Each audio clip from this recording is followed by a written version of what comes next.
Salud. Y para este programa hemos traído al doctor Juan Félix González, quien es urólogo, graduado de la Universidad INTEC con honores. Además, es graduado de España en urología, donde realizó varios fellows o entrenamientos especializados. Doctor, buenas noches. Buenas noches, doctor Carreño. Muchas gracias por la invitación. Sí, en esta noche quisiéramos comenzar entendiendo un poco sobre lo que es la urología, porque muchas veces las personas entienden que urología es hablar solo de próstata, aunque hoy sí venimos a hablar sobre prevención del cáncer de próstata, pero nos gustaría conocer qué es la urología. Pues la urología es la rama de la especialidad de la medicina que trata de todo el aparato urinario, su anatomía, las intervenciones quirúrgicas que se realizan en el aparato urinario y también en el aparato reproductor masculino. Es decir, es una especialidad muy amplia que no solamente se limita al aparato reproductor masculino, que es lo más conocido, la próstata, el pene y los testículos, sino que también tratamos los riñones, los uréteres, la vejiga. Es decir, un sistema muy amplio y muchos órganos que están involucrados. Muy bien, muy bien. Hablando de eso, hoy precisamente en la consulta referí yo una paciente a urología y me dijo, doctor, yo creo que usted se equivocó, porque yo soy hembra, ¿cómo usted me está refiriendo a urología? Ese no es el médico de la próstata. Y yo le dije, no, lo que pasa es que el urólogo tiene que ver, como usted muy bien menciona, con todo lo que es el aparato urinario. Así es, en la consulta urológica nosotros tratamos tanto hombres como mujeres. Hay muchas veces que en la consulta, en un programa de consulta, tenemos más mujeres que hombres, incluso en nuestra agenda de consulta, porque muchas de las enfermedades urinarias se dan en mujeres. Exacto, muy bien. Entonces nosotros tratamos una rama muy amplia de patología.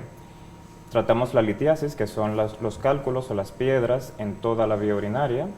Tratamos las infecciones de orina, es decir, la patología infecciosa del aparato urinario. Tratamos también la incontinencia, tanto en el hombre como en la mujer.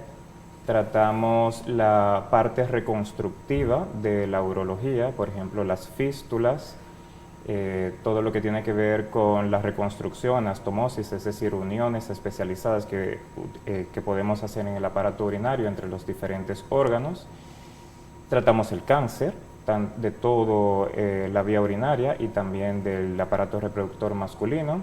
Es decir, que nosotros tratamos una gama muy amplia de patología, tanto en el hombre como en la mujer. Muy bien, muy bien. Doctor, y ahora sí me gustaría que entráramos en materia. Si yo soy un hombre de República Dominicana, me gustaría saber primero los datos, cómo andamos en República Dominicana con el cáncer de próstata. Y en ese mismo orden, ¿cuáles son esas cosas que pudieran a mí afectarme, provocarme, o cuáles son esos factores que llamaríamos de riesgo para que a mí sí me dé un cáncer de próstata? Muy bien, el cáncer de próstata es una enfermedad muy incidente, es decir, que estamos teniendo casos acelerados en todo el mundo. Está en incremento el diagnóstico del cáncer de próstata. Incluso en los países asiáticos que por regla tenían muy poco cáncer de próstata diagnosticado, se sabe que ahora está en aumento. En el mundo se diagnostica 1.300.000 casos de cáncer de próstata al año y de esos 350.000 mueren. Es decir, que el cáncer de próstata tiene una mortalidad de más o menos un 30%, una mortalidad que no es despreciable. Es una mortalidad alta. Muy alta, sí. Y en República Dominicana nosotros diagnosticamos 4.800 casos aproximadamente al año y de esos 1.100 mueren. Es decir, que tenemos también una alta tasa de mortalidad por cáncer de próstata. En los países desarrollados se está diagnosticando mucho más cáncer de próstata que en los países en vías de desarrollo, posiblemente por el acceso a la sanidad pública, que los países desarrollados la tienen más accesible, la tienen más al al orden para los pacientes, para el público en general. Pero en República Dominicana estamos diagnosticando mucho porque cada vez hay más prevención, hay más programas de publicidad para que el hombre acuda a la consulta y se chequee. O sea que no estamos mal, estamos bien posicionados. Sí, yo diría que eso del diagnóstico no es solo por la accesibilidad, sino por la educación.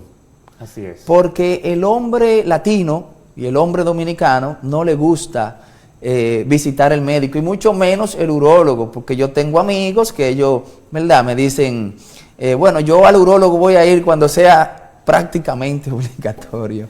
Y eso por un examen que se hace en urología, que es el tacto rectal, ¿verdad? Doctor, ¿por qué no se ha inventado otra cosa? Porque esa es la pregunta que me hacen mucho. ¿Sigue siendo el tacto rectal un medio diagnóstico efectivo? Así es parte del examen físico urológico. En todos los pacientes que van a chequearse de una revisión de urología general y en especial de la próstata, nosotros tenemos que hacer el tacto rectal. Es un examen que es muy poco molesto, es más lo que dice la gente, los rumores, que en realidad lo que es, y nos da mucha información. El tacto rectal no es sustituible por ningún otro método diagnóstico, ningún otro método de examen. La información que aporta es muy necesaria y prácticamente imprescindible para nosotros hacer correctamente la revisión urológica. Sí, no, en este país yo no diría que es, qué sé yo, por lo molesto, es más por... Estamos en un país machista y donde se entiende que eso es un tabú, porque si yo soy un hombre, pues yo no puedo chequearme por ahí. Es más o menos por eso. Doctor, entonces, en cuanto a la segunda parte que le pregunté, ¿cuáles son esos factores que yo debo de cuidarme si yo no quiero en un futuro tener cáncer de próstata?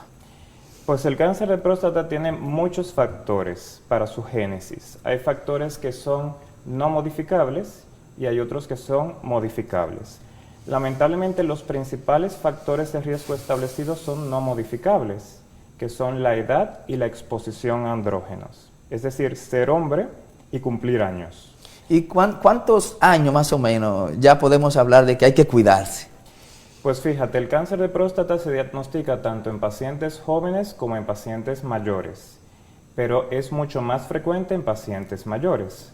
A partir de los 40 años conviene iniciar con la revisión urológica, porque tenemos un 25 a 35% de los cánceres de próstata que se están diagnosticando a esa edad, entre los 35 y los 60 años. Es decir, son pacientes todavía muy jóvenes. Son jóvenes. Con una larga esperanza de vida. Pero los pacientes que tienen más de 60 años, 65 años, pues tienen mucho más riesgo, solamente por la edad. Fíjate que son factores no modificables, porque no podemos dejar de cumplir años. Ni podemos darle para atrás al tiempo. Así es, sí.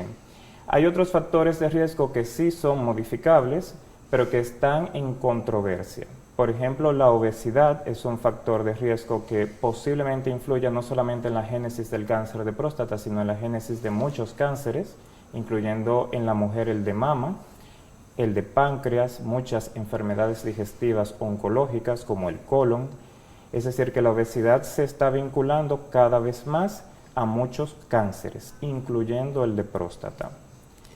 Hay otros factores de riesgo como los genéticos también, que cada vez se están estudiando más, y es que la mutación de muchos genes, que no necesariamente tienen que ser hereditarios, puede ser una mutación de novo, es decir, que ocurra solamente en ese paciente de forma adquirida a lo largo de la vida, puede dar al traste con un cáncer, en este caso el cáncer de próstata. Doctor, entonces, ahora que usted menciona la obesidad como un factor de riesgo para padecer cáncer de próstata, me llama la atención porque en este programa siempre hemos hablado de prevención, y dentro de la prevención tenemos lo que es una alimentación saludable y el ejercicio, que conllevan a que no aumentemos de peso. ¿Hay algún tipo de alimentación que se recomiende o que no se recomiende para evitar el cáncer de próstata? O sea, ¿hay alimentos que me den cáncer de próstata? Porque hay creencias, ¿verdad? y si yo puedo llevar una alimentación que también en cierta forma contribuya a que no me dé cáncer de próstata. Así es. Se sabe que el consumo de grasa animal y de carne roja animal aumenta el riesgo. Como bien hablamos, esos son factores que están ahora mismo en controversia. En discusión. Sí, pero sí se sabe que en ciertas etnias la exposición a este factor de riesgo, es decir, al consumo de grasa animal y de carne roja de origen animal, pues entonces aumenta el riesgo. Se ha visto más cáncer de próstata en pacientes que tienen un consumo más alto de este tipo de proteína y este tipo de grasa a lo largo de la vida. El consumo de vegetales, de compuestos que no tengan, de comida que no tenga mucho contenido calórico, es decir, muchas calorías, carbohidratos, reduce el riesgo, o por lo menos previene en cierto sentido el segundo hit, la segunda parte de la génesis del cáncer, porque la primera parte es genética, es constitucional. Es decir que sí, hay una vinculación de la buena alimentación con la reducción del riesgo del cáncer de próstata. Sí, así es. Yo estuve leyendo sobre precisamente esos carbohidratos refinados principalmente, que una dieta rica en carbohidratos refinados a través de su génesis, porque hay una liberación de insulina, hay una serie de hormonas que intervienen y que al final, pero como usted dice, están todavía en discusión, pero se sabe que en algo contribuyen, y si vamos quitando una cosita de aquí, una cosita de allí, pues es más fácil para nosotros prevenir lo que es el cáncer de próstata. Así es. Doctor, vamos a hacer la primera pausa y cuando regresemos estaremos hablando sobre otras cosas importantes sobre el cáncer de próstata. The Forum por Metrovisión Canal 62, retransmitido por todas las redes sociales, en las cuales nos encuentras con The Forum DR, Instagram, YouTube, Twitter y Facebook. Estamos hablando en esta noche con el doctor Juan Félix González sobre cáncer de próstata, prevención, diagnóstico, tratamiento. Estuvimos hablando, para los que nos sintonizan ahora, sobre la situación del cáncer de próstata en República Dominicana. Vimos que tenemos una alta incidencia, 4.000 y algo de casos al año, de los cuales se mueren 1.100, 1.200 pacientes. Además, estuvimos hablando sobre la importancia del tacto rectal y como factores de riesgo, como la edad, la obesidad, entre otros, y algunas cosas que podemos hacer para prevenir, como la alimentación, el ejercicio, entre otras cosas. Entonces, ahora me gustaría, doctor, ¿cómo nosotros, los médicos, diagnosticamos el cáncer de próstata? ¿Y qué debe de hacer el paciente para ir, chequearse, a cuándo debe comenzar a chequearse, cada qué tiempo? ¿Y qué le va a mandar a hacer el médico cuando vaya a su consultorio? Muy buena pregunta. Pues nosotros comenzamos con los chequeos urológicos a los 40 años. Y en pacientes que tienen antecedentes familiares de primer orden de cáncer de próstata, por ejemplo, que su padre haya tenido cáncer de próstata a edad temprana, o un hermano, por ejemplo, entonces nosotros comenzamos antes y lo hacemos a los 35 años o en su defecto 10 años antes de la aparición del cáncer del familiar de primer orden. Oh, qué interesante. Sí, por ejemplo, si a mi padre le dio cáncer a los 45 años, tendría que empezar a los 35. Si le empezó a los 40, pues entonces a los 30.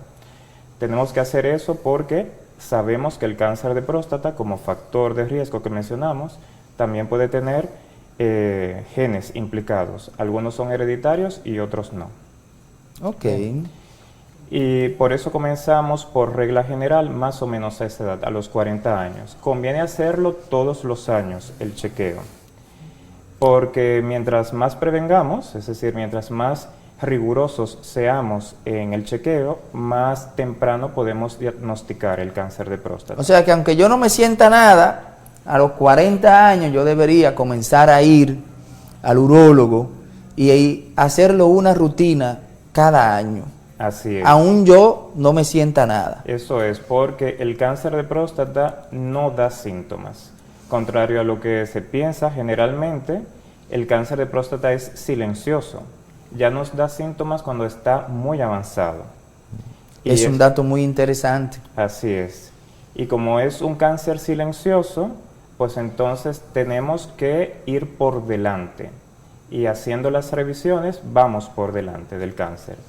Fíjate en algo, que nosotros hacemos prevención, pero prevención no significa evitar el cáncer, sino detectarlo temprano.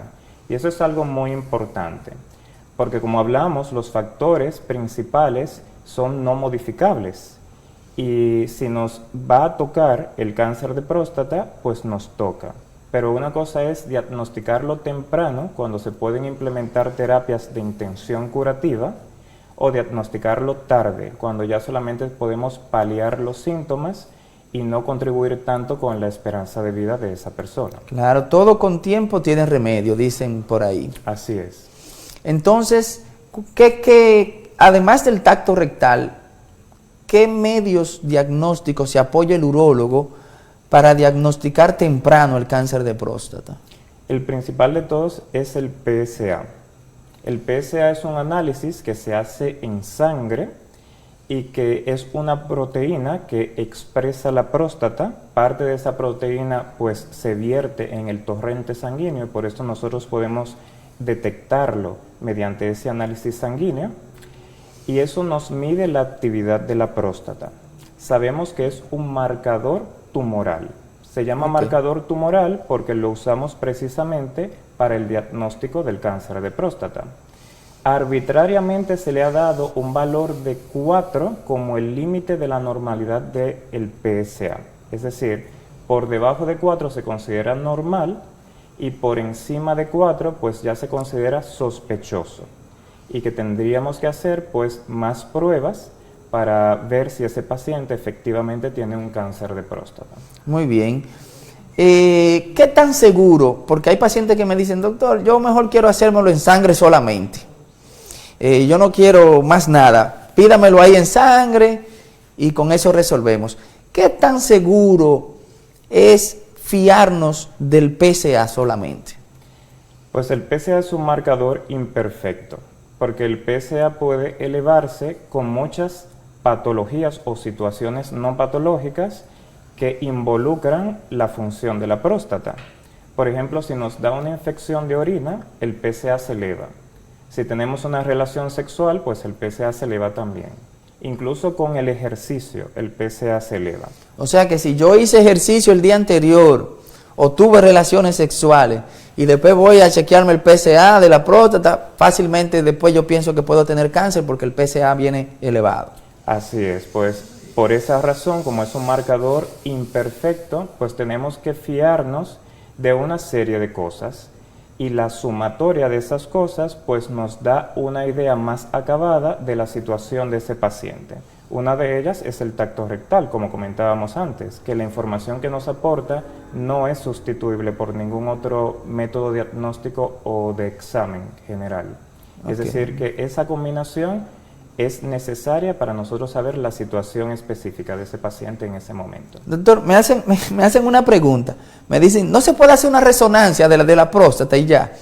Usted sabe que los pacientes entienden muchas veces que la resonancia es lo más que hay. Y me hacen una pregunta, doctor, y con una resonancia y que no me entre en el dedo, ¿podemos resolver con eso? Pues la resonancia magnética multiparamétrica de la próstata, que no es una resonancia común y corriente. La resonancia magnética multiparamétrica es un método diagnóstico muy bueno, porque tiene un alto valor predictivo negativo. Es decir, me sirve para detectar si no hay. Exactamente, si no hay enfermedad. Con esa prueba de imagen yo puedo identificar lesiones que me parezcan clínicamente significativas, es decir, muy sospechosas de enfermedad prostática oncológica, es decir, de cáncer de próstata. Pero tampoco es perfecta. Necesitamos hacerla junto con las otras cosas para darnos también una idea acabada. La resonancia nosotros la dejamos para otro tipo de situación, cuando ya la primera biopsia que hacemos, por ejemplo, sale negativa y seguimos sospechando que hay cáncer, pues entonces indicamos la resonancia. No podemos hacerla de entrada, porque es una prueba muy costosa, poco accesible y que además tampoco es perfecta. ¿La realizan en este país, doctor? Sí, la Sí, resonancia está en varios centros disponibles y nosotros la usamos con regularidad porque tenemos muchos pacientes en los que sospechamos que hay enfermedad y tenemos que indicarla. El seguro médico, porque esa es la otra pregunta, ¿cubre ese tipo de estudios? Depende la cobertura que tenga su seguro. Los seguros básicos ahora mismo no lo están cubriendo, pero estamos trabajando para que sea un método diagnóstico que entre en cobertura. Perfecto, perfecto. Eso es un dato muy interesante porque ayuda al bolsillo de las personas y se sabe ya que el factor económico es un factor en salud que influye en el diagnóstico, en el tratamiento y en muchas otras cosas. Así es. Entonces, doctor, ya tenemos los factores que pueden darnos cáncer de próstata y algunos que pueden ayudarnos a prevenirlo en cierto sentido. Ya tenemos cómo el médico realiza el diagnóstico del cáncer de próstata. El paciente salió con una lesión sospechosa. ¿Cuál es el proceso que entonces llevamos a cabo ahí ya cuando ya está ahí? Hay una lesión. ¿Qué hacemos? Muy bien, cuando un paciente tiene el PSA elevado en 2 repeticiones, es decir, tenemos que hacer el PSA al menos 2 veces y que los 2 no salgan elevados, entonces nosotros indicamos una biopsia de la próstata. Es un procedimiento que ahora mismo en la mayoría de los centros se hace con anestesia general, no es molesto en absoluto, es un procedimiento ambulatorio bastante seguro, con un índice de infecciones, es decir, de prostatitis, muy bajo con los antibióticos y las medidas profilácticas que ahora utilizamos y que es un método muy específico, es decir, si me sale la enfermedad en ese método diagnóstico, pues entonces ya sabemos con certeza que hay un cáncer. Así es como hacemos el diagnóstico histológico, el diagnóstico de certeza, cuando nosotros ya tenemos el PSA elevado o tenemos la resonancia que nos sale una lesión sospechosa, entonces así hacemos el diagnóstico de certeza. Es el primer paso. Muy bien. Y entonces cuando ya tenemos el diagnóstico, o sea, ya le comunicamos al paciente que hay un diagnóstico de cáncer de próstata, ¿qué opciones de tratamiento tenemos disponible en nuestro país ahora mismo? En nuestro país tenemos prácticamente todas las modalidades terapéuticas que se utilizan incluso en los países desarrollados y con los mejores sistemas de salud del mundo. Nosotros podemos optar por diversas terapias dependiendo del estadio clínico en el que se encuentra el paciente. El estadio clínico nosotros lo determinamos con varias pruebas, incluyendo una tomografía, una gammagrafía ósea, y también por el nivel del PSA. Eso nos orienta mucho sobre el estadio clínico, dónde se encuentra, en qué momento de la enfermedad está el paciente. O sea, ¿qué tan avanzado está? Así es, si está en una enfermedad localizada, localmente avanzada o avanzada. Entonces lo enmarcamos dentro de esos 3 estadios y a partir de ahí entonces nosotros decidimos qué terapia puede implementarse en el paciente. Hay opciones quirúrgicas, es decir, podemos operar. La prostatectomía radical es la operación que se utiliza para el cáncer de próstata. Consiste en extirpar completamente el órgano y las vesículas seminales, que son 2 órganos adyacentes a la próstata. Podemos optar también por la radioterapia, que la radioterapia es un método terapéutico no invasivo que controla la enfermedad y que muchas veces es comparable con los resultados alcanzados con la cirugía. Y en pacientes que tienen una enfermedad más avanzada podríamos implementar otro tipo de terapia, que es una terapia de bloqueo hormonal.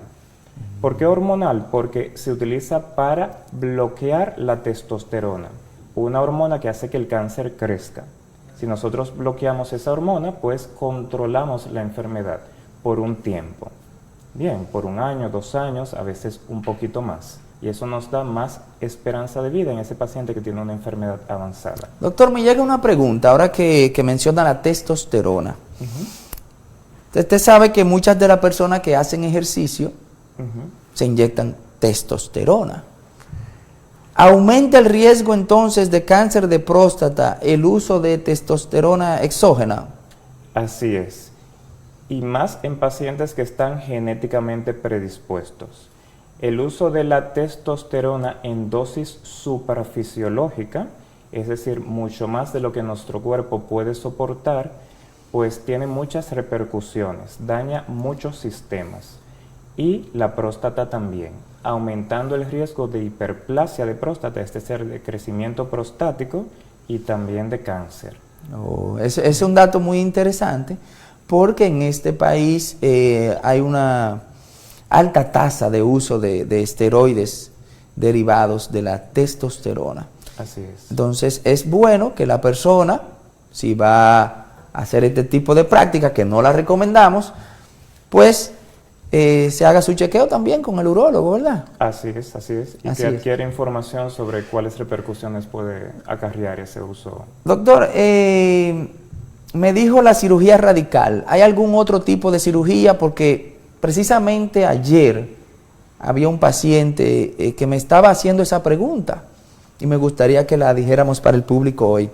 Me estaba diciendo, doctor, me recomiendan este tipo de cirugía, que es la radical abierta, y hay una también que me están proponiendo, una robótica. ¿Pudiera usted hacerme una comparación de riesgo-beneficio de cada una? Así es, hay muchas modalidades. Tenemos la cirugía abierta, la cirugía laparoscópica y la cirugía robótica. Las tres tienen los mismos resultados oncológicos, es decir, pueden erradicar la enfermedad si el estadio clínico es localizado, es decir, si el cáncer está contenido dentro de la próstata. Haciendo correctamente la técnica, pues logramos erradicar la enfermedad con las tres modalidades. Pero con las técnicas mínimamente invasivas, la laparoscopia y la robótica, podemos tener mejores resultados funcionales. Y es lo que nos dicen los últimos estudios. Los resultados funcionales son la potencia sexual y la conservación de la continencia. Y es que esos dos resultados funcionales se afectan mucho con la cirugía radical de la próstata. Con estas nuevas modalidades terapéuticas mínimamente invasivas, como vemos más, tenemos más maniobrabilidad para conservar los nervios que están al lado de la próstata y que son los que aportan la erección en el hombre y también trabajan en la continencia para que no se nos escape la orina. Pues entonces, conservando esos nervios, pudiéramos reservar, o sea, mantener en el paciente esos resultados después esas de la funciones. Esas bueno, funciones. pues eso me imagino que para los pacientes es muy interesante porque mantener la función eréctil para un hombre, dependiendo de la edad, y yo no diría que dependiendo de la edad, la gran mayoría nos importa esa función. Entonces, pero ahí están esas otras opciones. Vuelvo a lo que conversamos anteriormente. ¿El seguro cubre esas tres cirugías? ¿Cubre una? Hasta ahora tenemos la cobertura de la cirugía abierta, porque pues obtiene un muy buen resultado oncológico. Ahora mismo ha mejorado mucho la técnica, cada vez tenemos más entrenamiento y podemos lograr resultados favorables en la continencia, casi comparables a los de la laparoscopia y la robótica. Lamentablemente, en el ámbito de conservar los nervios que proporcionan la erección en el hombre, no ha mejorado mucho en la cirugía abierta. Es decir, que tenemos esa falta todavía, que es lo que nosotros conseguimos con la cirugía mínimamente invasiva. También estamos trabajando cada vez más para ver si entra en cobertura la técnica, por lo menos laparoscópica, que tenemos muy buenos urólogos ahora mismo entrenados. Eso sería un éxito porque tú darle una técnica al paciente donde tú le vas a conservar su erección y su continencia urinaria, porque un hombre, porque vamos a decirlo así en palabras, en pamper, pues entra entonces el factor depresión. Así es, afecta mucho la calidad de vida. Y la depresión luego puede incidir en la recidiva del mismo cáncer, o sea, en que el cáncer vuelva a salir. O sea que sería interesante que pues se tome en cuenta ese punto de mejora a través de las aseguradoras, de la seguridad social, para incluir ese tipo de cirugía. Vamos a ir a la segunda pausa y ya cuando volvamos vamos a hablar sobre un tema interesante. Vamos a hablar sobre la próstata relacionada a la sexualidad.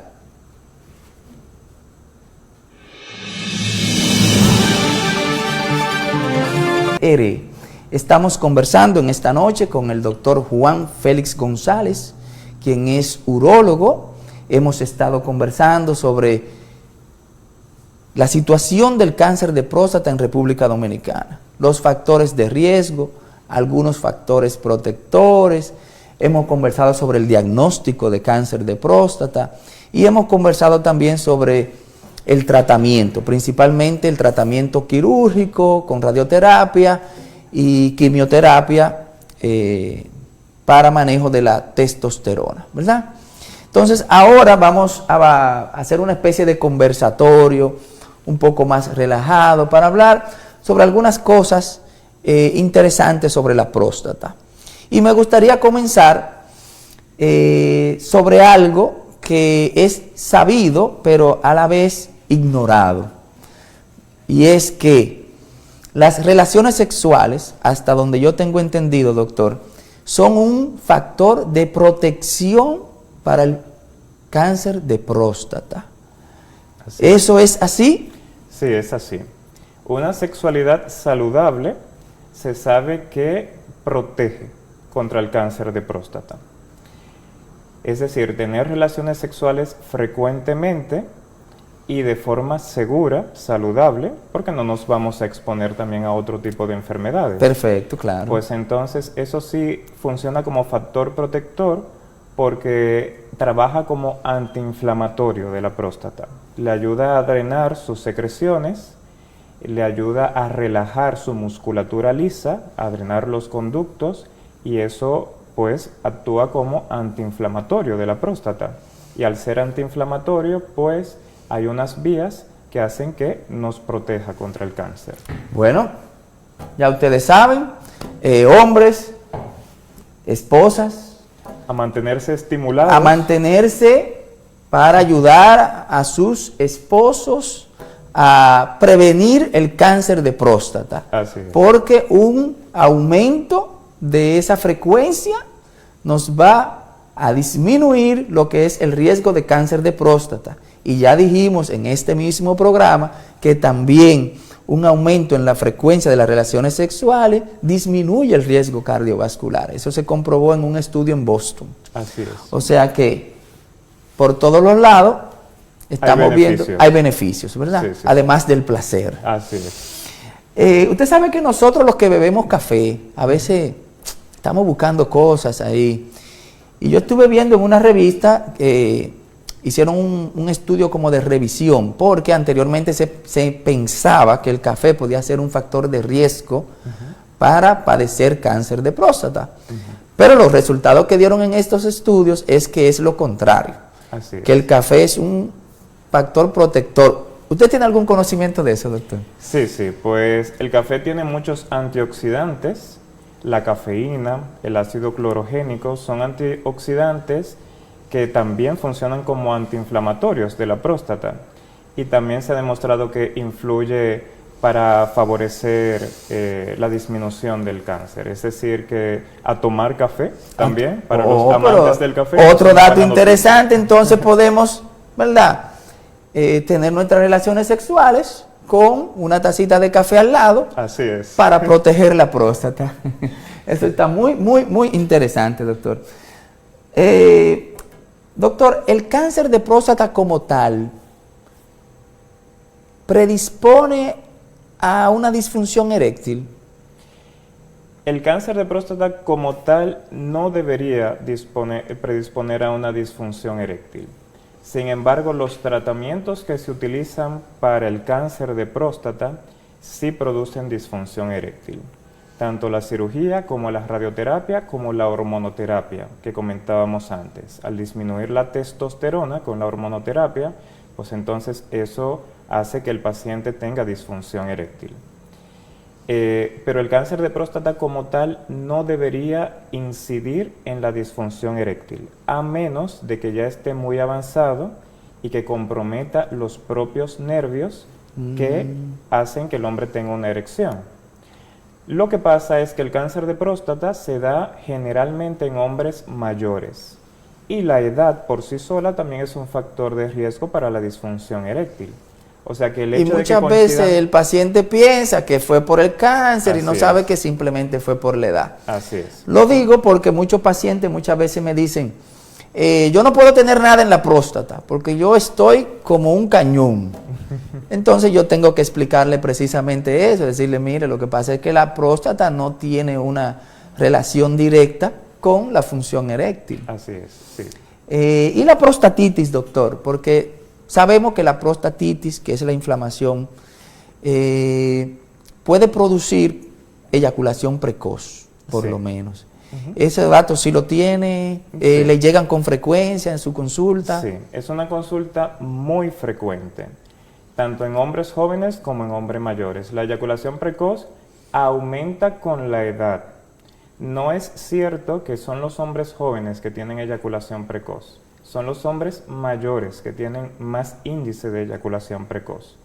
Y como tú bien dijiste, pues la prostatitis crónica, que es la infección que se da durante mucho tiempo en la próstata, que no necesariamente tiene que ser por bacterias, sino por muchas otras vías, pues influye en que nosotros podamos tener eyaculación precoz.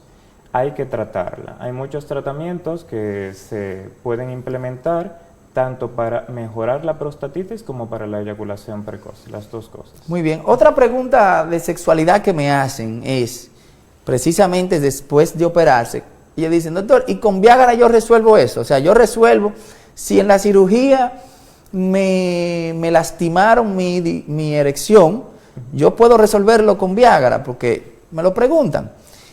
¿Qué podemos decir de eso, doctor? Es una muy buena pregunta. El Viagra y todos los fármacos similares al Viagra, que son inhibidores de la fosfodiesterasa 5, que es una enzima, es decir, una proteína que hace que nosotros tengamos más óxido nítrico en el pene, más erección, pues funcionaría si tenemos los nervios conservados. En caso de que no tengamos los nervios conservados, que se hayan lesionado, seccionado durante la cirugía, pues entonces no funcionaría el Viagra. Para que el Viagra funcione tenemos que tener toda la anatomía de la erección íntegra. Muy bien. O sea que opciones terapéuticas para la disfunción eréctil post-quirúrgica serían ya prótesis. No, se puede hacer el Viagra, se puede dar Viagra como un método de recuperación de la erección, porque se sabe que los nervios se lesionan, no necesariamente se seccionan durante la cirugía y tardan en recuperarse. El Viagra ayudaría a mantener patente los cuerpos cavernosos, es decir, mantener todas las estructuras vivas que dan la erección en el hombre hasta que se recuperen esos nervios. Sería correcto dar tadalafilo, sildenafilo, vardenafilo, como parte de la recuperación de la erección en un paciente que ha sido operado. Operado, ok. Pero lamentablemente si tenemos los nervios lesionados, si no se pudieron conservar en la cirugía, pues entonces lo mejor para ese paciente sería pues proceder a hacerse una prótesis de pene. ¿Y cuáles opciones hay ahí? Porque hay pacientes que van a mi consulta y me preguntan, doctor, yo me operé de la próstata, fui al urólogo, él me habló de tal cosa, entonces, como que es una pregunta que a mí como médico de cabecera en muchas ocasiones me la hacen, y nada, nos gustaría que nos diera esa información. Sí, la prótesis es un método terapéutico para la disfunción eréctil sumamente efectivo. funciona muy bien. Tenemos hasta ahora 2 modalidades, muy buenas las dos, una menos costosa que otra. La menos costosa es la prótesis de 2 componentes, es una prótesis maleable, semirrígida, que se coloca en el pene. El pene siempre está erecto con esa prótesis colocada. Y no hay problema con que ese pene siempre esté erecto, o sea... No hay problema, es muy manejable, Okay. Funciona muy bien, el paciente puede tener sus relaciones sexuales sin ningún problema. Pero para una apariencia más natural, más funcional, más fisiológica, se podría usar la prótesis de 3 componentes, lo que se llama comúnmente como la bombita. La bombita. Sí, pues la prótesis de 3 componentes tiene los cilindros, tiene un reservorio con solución salina, con un líquido que se inyecta en esos cilindros para que los cilindros se pongan rígidos. Y tenemos un manguito, ese es el tercer componente, que es el que el paciente manipula para activar ese circuito que hace que se infle el cilindro. Por lo tanto, él puede tener el pene flácido, apretar el manguito y luego entonces tener una erección cuando se infla el cilindro. Oh, perfecto, perfecto. Eso da una apariencia un poquito más fisiológica, más natural. Más natural. Así es. Muy bien, no, pero está muy interesante. O sea que aún se haga la cirugía radical de próstata, hay opciones. Así es. Hay opciones para el manejo de la disfunción eréctil. Doctor, ya para concluir, una última recomendación a los televidentes sobre lo que es el cáncer de próstata. Pues me gustaría que ahora en noviembre, que es el mes internacional de la prevención del cáncer de próstata, todos acudamos a la consulta, todos los hombres que se empoderen, que se armen de valor para ir al urólogo, que tomen la decisión y que saquen el tiempo, que es algo que muchas veces no tenemos y dejamos pasar. Tenemos que decidirnos, hacernos nuestro chequeo, porque eso puede incluso salvarnos la vida, darnos más calidad, que es lo que más queremos, tener calidad de vida a mediano y largo plazo, poder ver nuestros hijos crecer, nuestros nietos. Eso se consigue con una medicina preventiva de calidad, planificada. Y el hombre latino, que lamentablemente tiene muchos tabúes, debería empoderarse, dejar esos tabúes de lado y acudir al urólogo, a su médico de cabecera, para hacerse su chequeo, para prevenir. Muy bien, muy bien. Buenas noches a todos los amables televidentes, les agradecemos su sintonía y le agradecemos al doctor Juan Félix, urólogo, por su presencia en esta noche en nuestro programa. Recuerden que esto será transmitido por todas nuestras redes sociales, Facebook, Twitter, Instagram y YouTube. Nos encuentran como The Forum DR. Pasen buenas noches.